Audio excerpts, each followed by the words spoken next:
Good morning. എല്ലാവരും രാവിലെ തന്നെ ചായയൊക്കെ കുടിച്ചിട്ടിരിക്കുകയാണോ? ഞാനും അപ്പോൾ രാവിലെ തന്നെ എണീറ്റൊരു ചായയൊക്കെ കുടിക്കാമെന്ന് വിചാരിച്ചു. രാവിലത്തെ ആ ഒരു ചായ എന്ന് പറയുന്നത് വളരെ ഇമ്പോർട്ടൻ്റ് ആയിട്ടുള്ളൊരു കാര്യമാണ്. ചിലരൊക്കെ ഇപ്പോൾ അവോയ്ഡ് ചെയ്തും കൊണ്ടിരിക്കുന്ന കാര്യമാണ് ചായ എന്ന് പറയുന്നത്.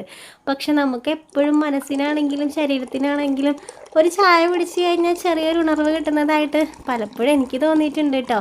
പക്ഷെ ഞാൻ അധികം വലിയ ചായ അഡിക്റ്റ് ഒന്നുമല്ല. ഇടയ്ക്കൊക്കെ ഒരു ചായ കുടിക്കുമ്പോൾ ഒരു സുഖമൊക്കെ എനിക്കും ഫീൽ ചെയ്തിട്ടുണ്ടെന്ന് മാത്രം കേട്ടോ. അതുപോലെ തന്നെയാണ് രാവിലെ നമ്മൾ കുറച്ചൊന്ന് നേരത്തെ എണീറ്റാൽ നമുക്ക് കിട്ടുന്ന ഒരു സുഖം.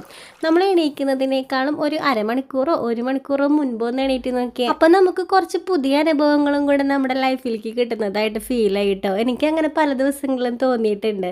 പക്ഷെ പിറ്റേ ദിവസവും അത് ആവർത്തിക്കാമെന്ന് വിചാരിക്കുമ്പോൾ ചിലപ്പോൾ എൻ്റെ മടി കാരണം എനിക്കത് സാധിക്കാറില്ല. ശരിക്കും രാവിലെ എല്ലാവരും നമ്മളുടെ ആ ഒരു റൂട്ടീൻ അനുസരിച്ചിട്ടായിരിക്കും എന്നും കാര്യങ്ങൾ പോകുന്നത്.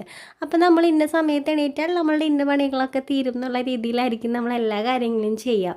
പക്ഷേ നമ്മൾക്ക് വേണ്ടി മാത്രമായിട്ട് നമ്മളിപ്പോൾ നേരം വെളുത്ത് നമ്മളുടെ ആ സ്ഥിരം ജോലികൾക്കപ്പുറം നമ്മളും പ്രകൃതിയും ഇണങ്ങി കുറച്ച് സമയം അങ്ങോട്ട് മാറ്റി വയ്ക്കാമെന്ന് പറയുമ്പോഴേ അത് കുറച്ചും കൂടെ നമ്മളുടെ മൈൻഡിനെയൊക്കെ റിലാക്സ് ആക്കുന്നത് പോലെ എനിക്ക് തോന്നിയിട്ടുണ്ട് കേട്ടോ. നമ്മൾ രാവിലെ തന്നെ ഒന്ന് എണീറ്റിട്ടേ മുറ്റത്ത് കൂടെ ഒന്ന് നടക്കുക, ചെടികളെയും ഇലകളെയും ആകാശത്തേക്കാണെങ്കിലും കുറച്ച് നേരമൊക്കെ ഒന്ന് നോക്കി നിൽക്കുമ്പോഴേ നമ്മുടെ മൈൻഡിന് കിട്ടുന്ന ആ ഒരു ഉന്മേഷം ഉണ്ടല്ലോ, അതൊരു വേറെ ലെവൽ തന്നെയാണ് കേട്ടോ.